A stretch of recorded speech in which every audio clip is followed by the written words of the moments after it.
നമസ്കാരം, ഞാൻ സുനിൽ സുന്ദർ. എൻ്റെ ചാനലിലേക്ക് നിങ്ങൾക്ക് എല്ലാവർക്കും സ്വാഗതം.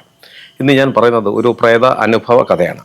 അപ്പോൾ എനിക്ക് 1,07,000 പുറത്ത് സബ്സ്ക്രൈബറായി. അല്പസമയം ഇതൊന്ന് കേട്ടിട്ട് പോകണം.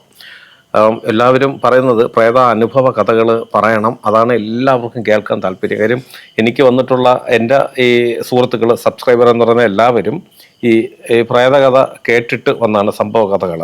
അപ്പം അത് ഒരുപാട് പറയാനുണ്ട്. എങ്കിലും മറ്റ് ചില വിഷയങ്ങൾ കൂടി അവതരിപ്പിക്കണം എന്നുള്ളത് കൊണ്ടാണ് ഈ പ്രേതകഥകൾ ഇടയ്ക്ക് മുറിഞ്ഞു പോകുന്നത്. പിന്നെ അതുമല്ല, അത് പറയാനായിട്ട് നമ്മൾ ഒരുപാട് വർഷങ്ങൾക്ക് മുമ്പ് ചെയ്ത സംഭവങ്ങളാണ്. അപ്പം അതൊക്കെ ഓർത്തെടുത്ത് അത് നോട്ട് തയ്യാറാക്കിയിട്ട് അതൊന്ന് മനസ്സിലാക്കിയിട്ട് പറയാൻ പറ്റുള്ളൂ. കാര്യം ഒരേ അനുഭവത്തിലുള്ളത് ഒന്നും രണ്ടും മൂന്നും അല്ല, ചിലപ്പോൾ 100 അടുപ്പിച്ച് കേസ് വരെ ചെയ്തിട്ടുണ്ട്. കാര്യം ഒരേ അനുഭവങ്ങളുള്ളത്. ഇപ്പോൾ ഞാൻ ഇനി പറയാൻ പോകുന്ന ഒരു സംഭവം, ഇതും ഞാൻ ഒരുപാട് ചെയ്തിട്ടുള്ളതാണ്.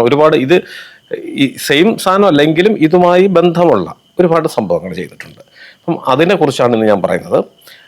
നിങ്ങൾക്ക് ജ്യോതിഷപരമായിട്ടോ വാസ്തുപരമായിട്ടോ എന്തെങ്കിലും കാര്യങ്ങൾ അറിയണം, അത് ഞാൻ പറഞ്ഞാൽ മതി എന്നുണ്ടെങ്കിൽ ഇപ്പോൾ ഈ സ്ക്രീനിൽ എഴുതി കാണിക്കുന്ന എൻ്റെ ഓഫീസിലെ ഓൺലൈൻ ബുക്കിംഗ് നമ്പറാണ്. ഈ നമ്പറിലേക്ക് ഒന്ന് വിളിച്ചോളൂ. 1-2 നിബന്ധനകൾ ഉണ്ടായിരിക്കും. അതനുസരിച്ച് നിങ്ങൾ ബുക്ക് ചെയ്താൽ നിങ്ങൾ ചോദിച്ചിരിക്കുന്ന ജ്യോതിഷപരമോ വാസ്തുപരമോ കാര്യത്തിൻ്റെ മറുപടി ഞാൻ നിങ്ങൾക്ക് തരാം. അത് കേട്ടിട്ട് നിങ്ങൾക്ക് എന്നെ തിരിച്ച് വിളിക്കുകയും ചെയ്യാം. അപ്പോൾ നമുക്ക് ഇന്നത്തെ വിഷയത്തിലേക്ക് കിടക്കാം.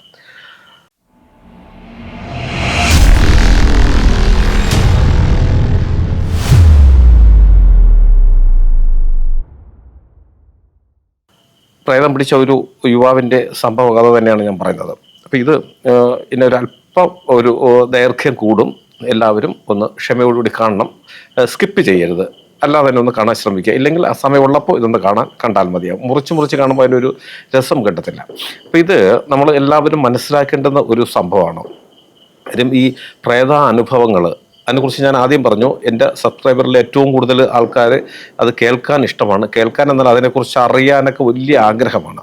അപ്പോൾ ഈ ആഗ്രഹം മൂത്തിട്ട്, ഇതിപ്പോൾ ഞാനിത് ഷൂട്ട് ചെയ്യുന്നത് ന്യൂ ഇയറിൻ്റെ തലേന്നാണ്. ഈ ചിലപ്പോൾ ഈ പടക്കം വെക്കുന്നതിൻ്റെ ശബ്ദമൊക്കെ കേൾക്കാം, ഒന്ന് ക്ഷമിക്കണം. ഈ പ്രേത അനുഭവങ്ങളെക്കുറിച്ച് അറിയാൻ ഒരുപാട് പേർക്ക് ആഗ്രഹമുണ്ട്. അത് വല്ലാത്തൊരു ആഗ്രഹമാണ്. കാര്യം ഒരുപാട് പേര് എന്നെ വിളിക്കാറുണ്ട്, പ്രത്യേകിച്ചും ഒരു യുവതലമുറ. അവർക്ക് ഇതിനെക്കുറിച്ച് സത്യസന്ധമായ കാര്യങ്ങൾ അറിയണം. ഇതുണ്ട് എന്നുള്ള കാര്യത്തെ അവർ വിശ്വസിക്കുന്നുണ്ട്. പക്ഷേ ഇത് പല വിധത്തിലുള്ള അനുഭവങ്ങളാണ് പലരും പറയുന്നത്. അങ്ങനെ ഇത് എന്നോടൊപ്പം ഈ ബാധ ഒഴിപ്പീരിന് വരാൻ ഒരുപാട് പേര് നേരിട്ട് വിളിച്ച് ചോദിക്കുന്നുണ്ട്. അപ്പം എല്ലാവരെയും നമുക്ക് ഇതിനകത്ത് ഉൾപ്പെടുത്താൻ പറ്റില്ല. ഈ ആഗ്രഹം മാത്രം പോരാ. ഇതിനെക്കുറിച്ച് അറിയാനുള്ള ഒരു ആഗ്രഹം മാത്രം പോരാ. ഇതിന് കുറച്ച് വളരെ പെട്ടെന്ന് തീരുമാനങ്ങൾ, നമ്മൾ പഠിച്ച കാര്യങ്ങൾ ഇതിന് വേണ്ടിയിട്ട് ഒരു കരോട്ട അല്ലെങ്കിൽ ഒരു കളരി പഠിക്കും പോലൊക്കെ തന്നെയാണ്. കാര്യം ഒരാൾ നമ്മൾ എതിരിടാൻ വരുമ്പോൾ നമുക്ക് ഈ 5ാമത്തെ അടവ് അല്ലെങ്കിൽ 18ാമത്തെ അടവ് അല്ലെങ്കിൽ പൂഴിക്കടകർ എടുക്കാം എന്നൊന്നും നേരത്തെ ചിന്തിക്കുകയല്ല ചെയ്യുന്നത്, ഓട്ടോമാറ്റിക്കായിട്ട് വന്നു പോകുന്നതാണ്. അതുപോലെയാണ് ഇത് നമ്മൾ ഈ ഒഴിപ്പീരെന്ന് പറഞ്ഞാൽ വളരെ റിസ്ക്കിയാണ്, വളരെ അപകടകരമായ ഒരു അവസ്ഥയാണ്. അതിനെ നമുക്ക് പ്രതിരോധിക്കാൻ നമുക്ക് അടുത്തത് ഇങ്ങനെ ചെയ്യാം എന്നൊന്നുമല്ല. ആ സമയത്തിന് നമ്മൾ പോലും അറിയാതെ വരണം കാര്യങ്ങൾ. അപ്പം അതിന് നമ്മൾ ഇത് ആദ്യം തിയറി ഒരുപാട് പഠിക്കുക, ഇതിനെക്കുറിച്ച് മനസ്സിലാക്കുക. അതിനുശേഷം നമ്മൾ ഇതിനൊക്കെയുള്ള ഗുരുക്കന്മാരോടൊപ്പം പോയി നിന്ന് പ്രാക്ടിക്കൽ എന്ന് പറയുന്നത്, അതുമൊക്കെ ഒരുപാട് നമ്മൾ ചെയ്താലേ മുന്നോട്ട് പോകാൻ പറ്റുള്ളൂ. അപ്പം ഞാൻ പറഞ്ഞു വന്നത്, ഒരുപാട് ഇന്നത്തെ എന്നല്ല എന്നും യുവതലമുറ ഇതിനെക്കുറിച്ച് ഗഹനമായി പഠിക്കാൻ ആഗ്രഹിക്കുന്നവരാണ്. അങ്ങനെ ഒരുപാട് പേര് ആഗ്രഹത്തോടുകൂടി എന്നെ വിളിക്കാറുണ്ട്. ഞാൻ ആരെയും നിരുത്സാഹപ്പെടുത്താറില്ല. പക്ഷെ കൂട്ടത്തിൽ കൊണ്ടുപോകുന്നതിന് അത്രയേറെ നമുക്കൊരു വിശ്വാസമുള്ളവരെ മാത്രമേ നമുക്ക് കൊണ്ടുപോകാൻ പറ്റുള്ളൂ. അപ്പം അങ്ങനെയുള്ളൊരു 3 യുവാക്കളുടെ സംഭവ കഥയെന്ന് പറയുന്നത്, അത് ഈ ഒരു പ്രശ്നമായതിനു ശേഷമാണ് ഞാൻ അവരുമായിട്ട് പരിചയപ്പെടുന്നത്. അപ്പം ഇവരുടെ ആഗ്രഹം എന്ന് പറഞ്ഞാൽ ഇവർക്ക് പ്രേതത്തിനെ കാണണം.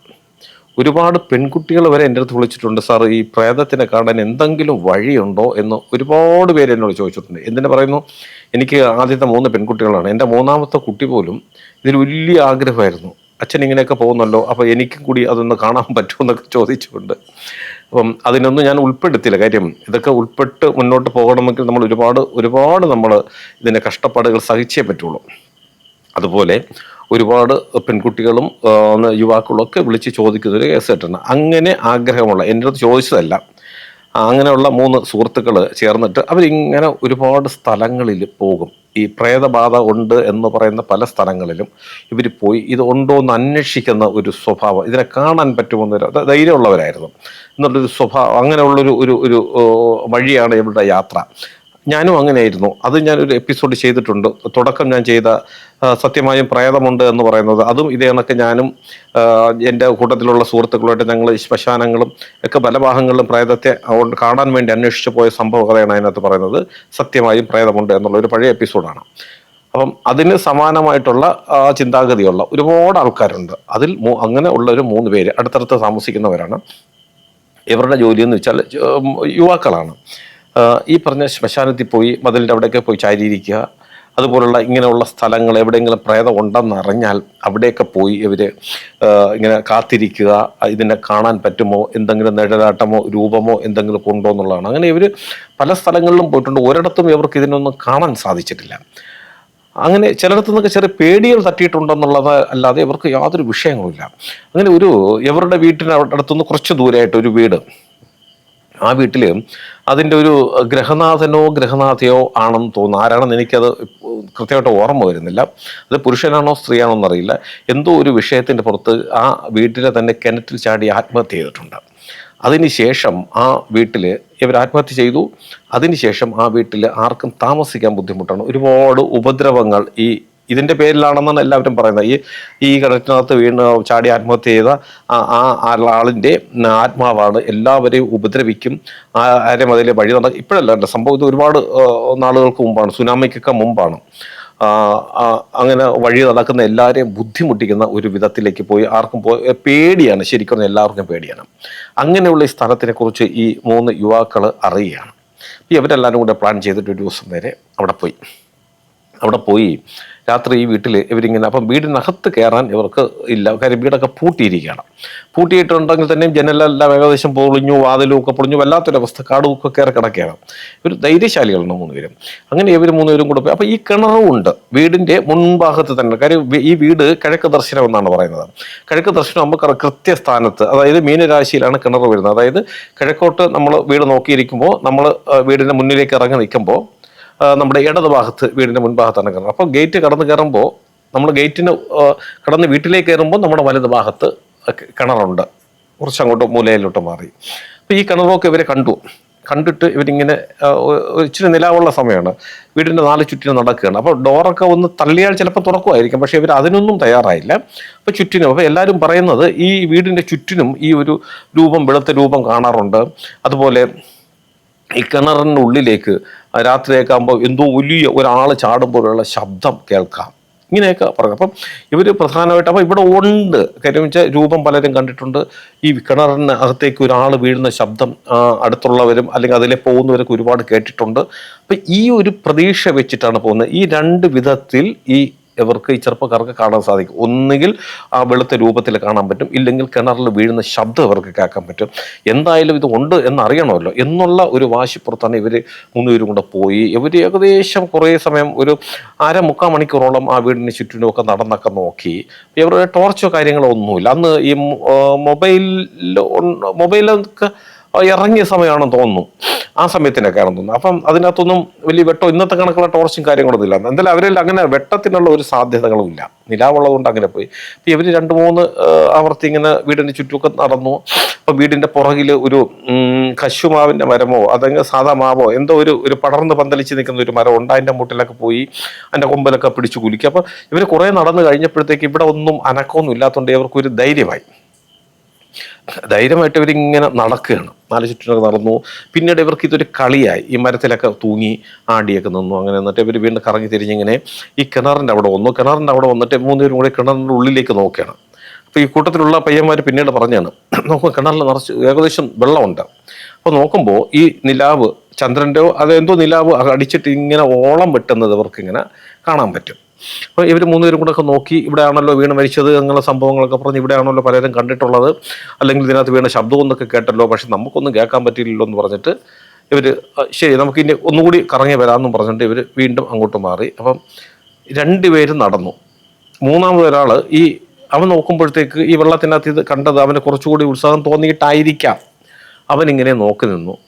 ഈ നടന്നു പോയവർ ഒരല്പം അടുത്ത് ഒരു ഒരു ഒരു കൈ അകലത്തിന് പോലും ആയിട്ടില്ല എന്ന് അവർ പറയുന്നുണ്ട്. അങ്ങോട്ട് നീങ്ങിയപ്പോഴത്തേക്ക് തന്നെ എന്തോ ഒരു വലിയ ഒരു സാധനം ഈ വെള്ളത്തിലേക്ക് പടേന്ന് വന്ന് വീണ ശബ്ദം കേട്ടു. വെള്ളം ഇങ്ങനെ അകത്തുനിന്ന് കലങ്ങി മറയുന്ന ശബ്ദവും കേട്ടു. ഇവർ തിരിഞ്ഞു നോക്കിയപ്പോഴത്തേക്കുണ്ട് ഈ മൂന്നാമത് ഈ കിണറ്റിൻ്റെ അവിടെ നിന്നവ അലറി വിളിച്ച് പുറകിലേട്ടങ്ങ് മറഞ്ഞു. ഇവർ പെട്ടെന്ന് പിടിച്ചു. അപ്പോഴത്തേക്ക് കുറച്ച് ദൂരേക്ക് ആളുണ്ട്. പക്ഷേ ഈ അലർച്ച കേട്ടോണ്ട് അവരൊക്കെ ഈ മണ്ണെണ്ണ വിളക്കോ ടോർച്ചോ എന്തൊക്കെ ആയിട്ട് അവർ എല്ലാവരും കൂടി വന്ന് നിന്നപ്പോഴത്തേക്ക് ഇവർ രണ്ടുപേരും കൂടെ ഇവനെ പൊക്കിയെടുത്ത് നേരെ വെളിയിൽ കൊണ്ടിറക്കി. അപ്പോൾ ഇവന് ബോധം പോയി. അപ്പോൾ സംഭവം എന്ന് വെച്ചാൽ ഇങ്ങനെ നിൽക്കവേ ഈ കിണറിനുള്ളിലേക്ക് എന്ത് വീണെന്ന് ഇവരാരും കണ്ടില്ല. പക്ഷേ എന്തോ ഒരു സാധനം അതിനകത്തേക്ക് വീണു. ഈ വെള്ളം അകത്ത് ഇങ്ങനെ ഓളം വെട്ടി മറിയുന്ന ഒരു സാധനം വീഴുമ്പോൾ ഓളം വെട്ടി മറിയുക, ആ ശബ്ദമൊക്കെ ഇവർ കേട്ടു. ഇവനാകെ പേടി. മറ്റൊരു ശബ്ദം മാത്രമേ കേട്ടുള്ളൂ. പക്ഷേ ഇവൻ ഇത് കണ്ടു എന്നാണ് ഇവർ പറയുന്നത്. അങ്ങനെ എടുത്ത് ഈ ഗേറ്റിന് പുറത്ത് കൊണ്ടുവന്നു. ഗേറ്റൊന്നുമില്ല എങ്കിലും ആ സ്പേസിൽ കൂടെ ഇവർ പുറത്ത് കൊണ്ടുവന്നപ്പോഴത്തേക്ക് ആൾക്കാരൊക്കെ വന്നു. അപ്പം ഇവർ ഒരുവിധമൊക്കെ അറിയാവുന്നുള്ളതാണ്. ഏകദേശം അടുത്തൊക്കെ തന്നെയാണ് വീട്. അങ്ങനെ അപ്പം പറഞ്ഞു ഇങ്ങനെ ഞങ്ങൾ ഇങ്ങനെ ഉണ്ടെന്ന് അറിയാൻ വേണ്ടി വന്നതാണെന്നൊക്കെ പറഞ്ഞു.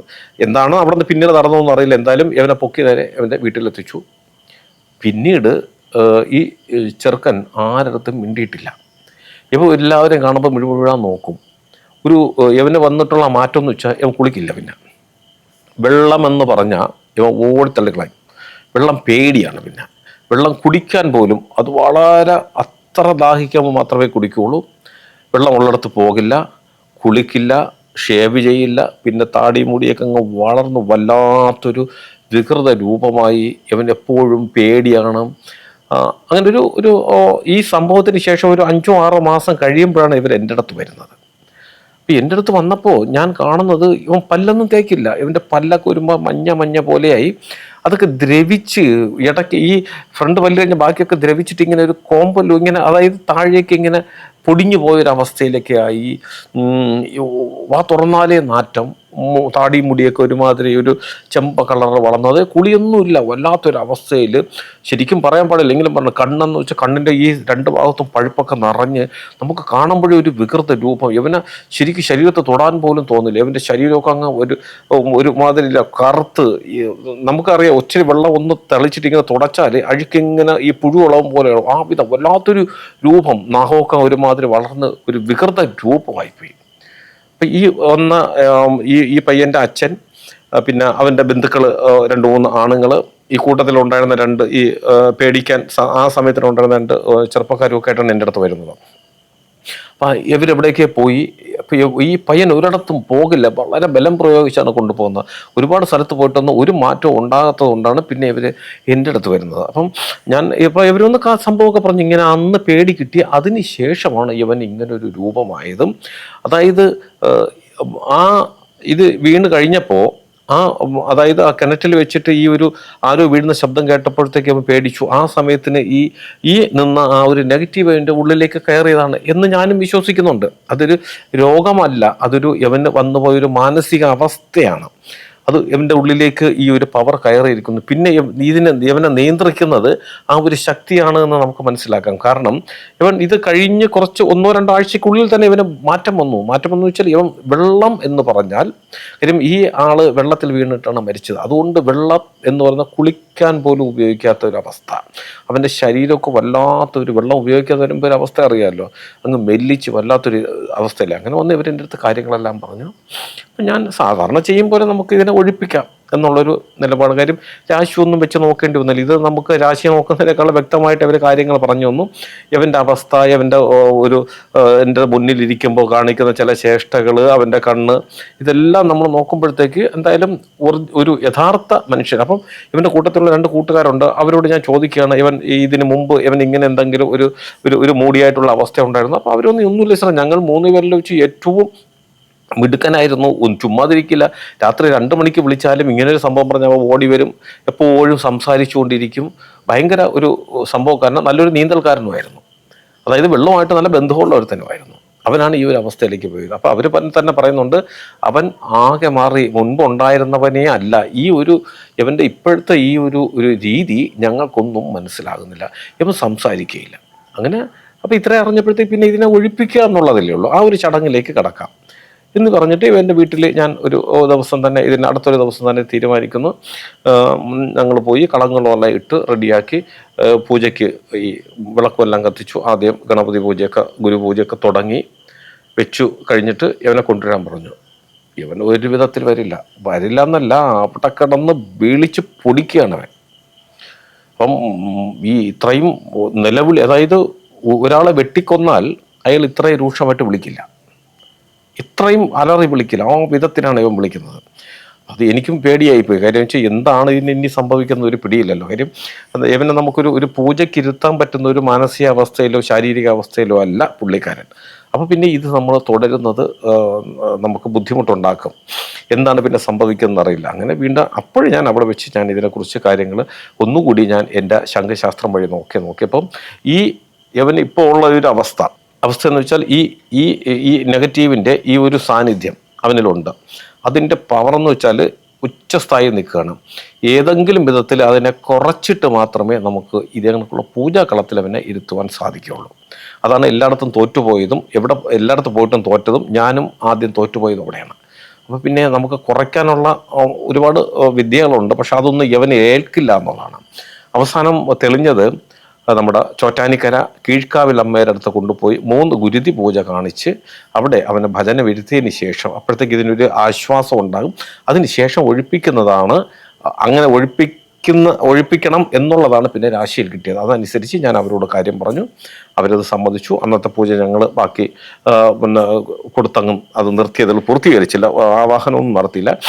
ഉടനെ തന്നെ ഇവർ വണ്ടി പിടിച്ച് ഇവനെ അടുത്ത ദിവസം തന്നെ ചോറ്റാനിക്കര കൊണ്ടുപോയി. 3 ദിവസം ചോറ്റാനിക്കര കൊണ്ടുപോയി. ആദ്യത്തെ ദിവസം അവിടെ ഗുരുതി പൂജയിൽ ഇരിക്കാനൊക്കെ ഒരുപാട് ഇവൻ വൈഷമ്യം കാണിച്ചു. പക്ഷേ എങ്കിലും ഇവരെല്ലാം കൂടി പിടിച്ചിരുത്തി. കാര്യം വെച്ചാൽ അവിടെ ഈ അലർച്ചയും വിളിയൊന്നും നമുക്ക് ഒരു വിഷയമായി വരില്ല. കാര്യം അവിടെ വന്നിരിക്കുന്നതിൽ അവിടെ ചോറ്റാനിക്കര കീഴ്ക്കാവിലെ ഗുരുതി പൂജ കണ്ടിട്ടുള്ളവർക്കറിയാം, അവിടെ എന്തൊക്കെ കാണിക്കുന്നു, എത്ര ഉച്ചത്തിൽ വിളിക്കുമെന്നും നമുക്ക് അറിയാൻ പറ്റില്ല. അപ്പോൾ അങ്ങനെ വരുമ്പോൾ യവൻ്റെ വിളി മാത്രമൊന്നും നിൽക്കില്ല. ഒരു വീട്ടിൽ വെച്ച് നമ്മൾ ചെയ്യേണ്ട യവൻ്റെ നല്ല വിളി മാത്രമാണ്. ഈ വിളി കേട്ടാൽ ഇവനെ ആരോ വെട്ടിക്കൊല്ലും പോലെയാണ് വിളിക്കുന്നത്. അപ്പോൾ നാട്ടുകാരൊക്കെ കൊണ്ട് ഇളകി പ്രശ്നമാവും. അതുപോലെ നമ്മുടെ കയ്യിൽ നിൽക്കില്ല അതുകൊണ്ടാണ് ഇങ്ങനെ പറഞ്ഞത്. പക്ഷെ ഇവിടെ ചെന്ന് ആദ്യം വിളിയൊക്കെ ഉണ്ടായിരുന്നു, പക്ഷേ എങ്കിലും അത് അവിടെ വിഷയമല്ല. കാര്യം വെച്ചാൽ അവിടെ അതാണ് കൂടുതലും നടക്കുന്നത്. വരുന്ന ഇത് കണക്ക് ബാധാദോഷമുള്ളവരെല്ലാവരും വിളിച്ചിട്ടാണ് അവിടെ നിന്ന് ഇത് ഒഴിവായി പോകുന്നത്. അടുത്ത 2 ദിവസം കൂടി ഇരുന്നപ്പോഴത്തെ 2ാമത്തെ ദിവസം വലിയ കുഴപ്പം ഇല്ലാതെ വിളിച്ചു. 3ാമത്തെ ദിവസം തീർത്തും അവൻ സൈലൻ്റ് ആയിരുന്നു. അത് കഴിഞ്ഞു. അടുത്ത ദിവസം രാവിലെ ശിവനടയിലെ പൂജയൊക്കെ കണ്ടു തൊഴുതു. 3 ദിവസം അവിടുത്തെ ഭജനവും ഇരിപ്പും കഴിഞ്ഞതിന് ശേഷം പിന്നെ കൊണ്ടുവന്നു. അതിനുശേഷം വീണ്ടും ഞങ്ങൾ അടുത്ത ഇതേ കണക്കിന് ഒരു പൂജ അവിടെ നമ്മൾ ചെയ്യാൻ തയ്യാറായി.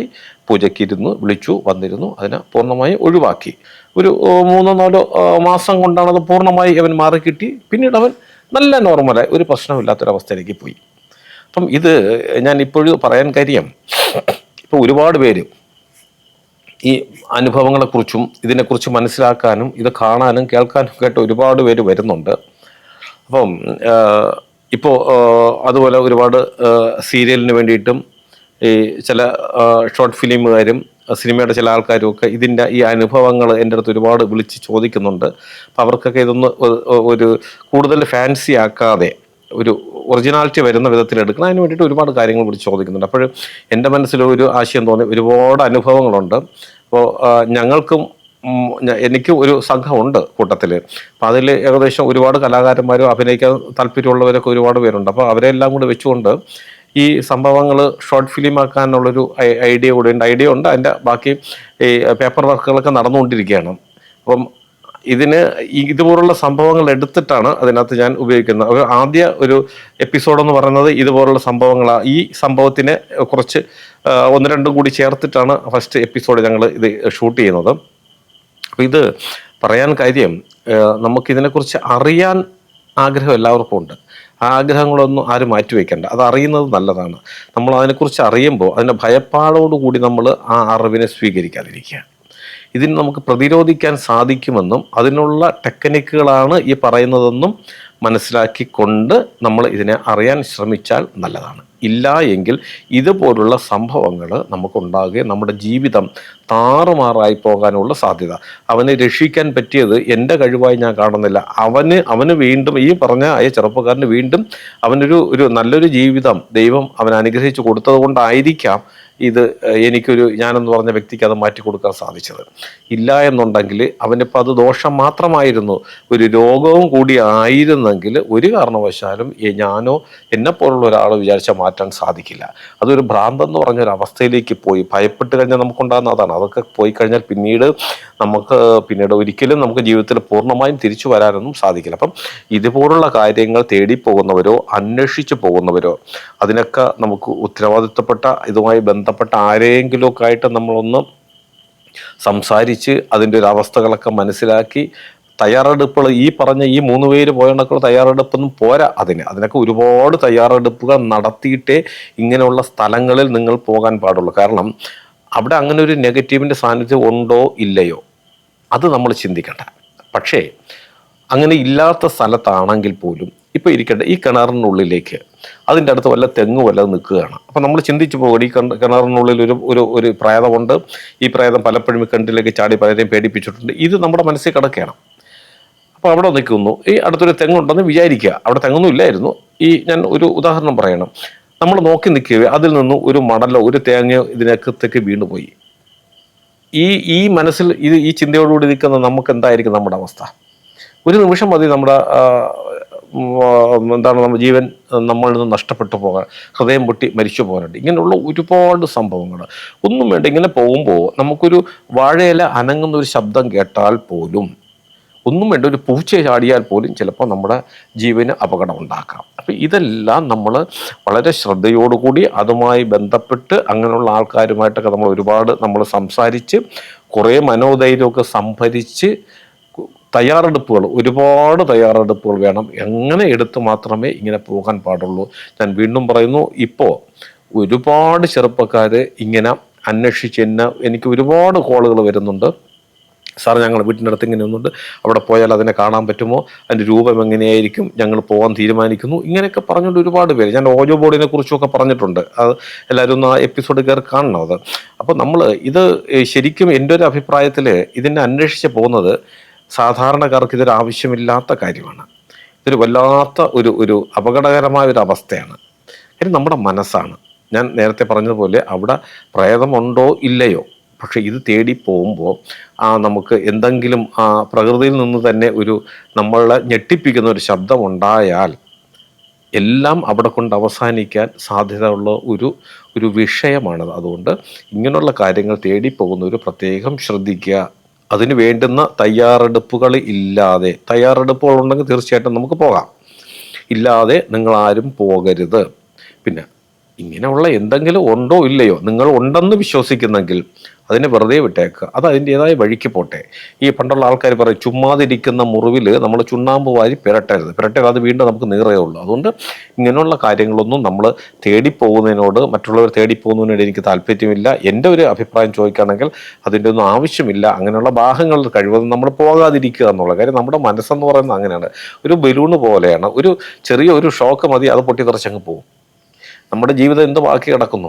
നമ്മൾ ആശ്രയിച്ച് എത്രയോ അംഗങ്ങൾ കുടുംബത്തിൽ ജീവിക്കാനുണ്ട്. അപ്പം നമ്മളൊരു കൗതുകത്തിന് വേണ്ടി പോയി വെറുതെ ഒരു വിഷയത്തിലേക്ക് പോകരുത്. ഇല്ലെങ്കിൽ അത്രയും ഉള്ളവരാണെങ്കിൽ പോലും കൃത്യമായ തയ്യാറെടുപ്പുകളോടുകൂടി മാത്രമേ ഇങ്ങനെയുള്ള കാര്യങ്ങളിൽ നിങ്ങൾ ഇടപഴകാൻ പാടുള്ളൂ. ഞാൻ പറഞ്ഞ ഈ ഒരു സംഭവം നിങ്ങൾക്ക് എല്ലാവർക്കും ഉപകാരപ്രദമായി മാറട്ടെ. നിങ്ങൾക്ക് ജ്യോതിഷപരമായി വാസ്തുപരമായി എന്തെങ്കിലും കാര്യങ്ങൾ അറിയണം, അത് ഞാൻ പറഞ്ഞാൽ മതിയെന്നുണ്ടെങ്കിൽ ഇപ്പോൾ ഈ സ്ക്രീനിൽ എഴുതി കാണിക്കുന്നതിൻ്റെ ഓഫീസിലെ ഓൺലൈൻ ബുക്കിംഗ് നമ്പറാണ്. ഈ നമ്പറിലേക്ക് വിളിച്ചോളൂ. 1-2 നിബന്ധനകളുണ്ടായിരിക്കും. ആ നിബന്ധന അനുസരിച്ച് നിങ്ങൾ ബുക്ക് ചെയ്താൽ നിങ്ങൾ ചോദിച്ചിരിക്കുന്ന ജ്യോതിഷപരമോ വാസ്തുപരമായ കാര്യത്തിൻ്റെ മറുപടി ഞാൻ നിങ്ങൾക്ക് തരാം. അത് നിങ്ങൾക്ക് കേൾക്കാം. വാട്സപ്പിലാണ് ഇടുന്നത്. അത് കേട്ടിട്ട് നിങ്ങൾക്ക് എന്നെ നേരിട്ട് വിളിക്കാം. അതുപോലെ നിങ്ങളുടെ വീട്ടിലോ നിങ്ങളുടെ സ്ഥാപനത്തിലോ വാസ്തുപരമായിട്ടോ ജ്യോതിഷപരമായിട്ടോ മറ്റേതെങ്കിലും ഇതുപോലുള്ള ബാധാദോഷങ്ങൾ എന്തെങ്കിലും ഉണ്ട്, അങ്ങനെയുള്ള ചിലതൊക്കെ ഞാൻ നേരിട്ട് അവിടെ വന്ന് കണ്ടാലേ നമുക്ക് പരിശോധിക്കാൻ പറ്റുള്ളൂ. വാസ്തുദോഷവും അങ്ങനെയാണ്, നേരിട്ട് വന്ന് കണ്ടാലേ പരിശോധിക്കാൻ പറ്റുള്ളൂ. അങ്ങനെ ഉണ്ടെങ്കിൽ ഞാൻ അവിടെ വരണമെന്നുണ്ടെങ്കിൽ നിങ്ങൾ ഈ നമ്പറിൽ വിളിച്ചാൽ തീർച്ചയായിട്ടും ഞാൻ അവിടെ വരാം. അതിന് ഏത് ജില്ലയിലാണെങ്കിലും മറ്റൊരു സ്റ്റേറ്റിലാണെങ്കിലും ഞാൻ വന്ന് കണ്ട് അതിനുള്ള പരിഹാര മാർഗങ്ങളും ഞാൻ ചെയ്തു തരാം. എന്നെ നേരിട്ട് കാണാൻ ഒരുപാട് പേര് വരുന്നു. വരേണ്ടത് തിരുവനന്തപുരം ജില്ലയിലാണ് ഞാനുള്ളത്. തിരുവനന്തപുരം ജില്ലയിൽ വെഞ്ഞാറമൂട് ട്രാൻസ്പോർട്ട് ബസ് സ്റ്റാൻഡ് തൊട്ടടുത്താണ് എൻ്റെ ഓഫീസ് വരുന്നത്. അവിടെ വരുന്നവരും ഈ നമ്പർ വിളിച്ച് ബുക്ക് ചെയ്തതിന് ശേഷം വരാൻ ശ്രമിക്കുക. ഈ നമ്പർ രാവിലെ 10:30 മുതൽ വൈകുന്നേരം 5 മണി വരെ എല്ലാ ദിവസവും ഇതിനകത്ത് നിങ്ങൾക്ക് വിളിക്കാം. എൻ്റെ ചാനൽ സ്ഥിരമായിട്ടൊന്ന് കാണണം, സബ്സ്ക്രൈബ് ചെയ്യണം. എനിക്ക് വേണ്ടുന്ന എല്ലാവിധ പ്രോത്സാഹനങ്ങൾ തരികയും വേണം. നിങ്ങൾക്കും നിങ്ങളുടെ കുടുംബത്തിലെ ഓരോ അംഗത്തിനും എല്ലാവിധ ഐശ്വര്യങ്ങളും സന്തോഷവും സമാധാനവും ദീർഘായുസ്സും ഈശ്വരൻ തരട്ടെ എന്ന് ആത്മാർത്ഥമായി പ്രാർത്ഥിച്ചുകൊണ്ട് തൽക്കാലം നിർത്തുന്നു. അടുത്ത ഒരു വീഡിയോയുമായി കാണുന്നവരെ എല്ലാവർക്കും നന്ദി, നമസ്കാരം.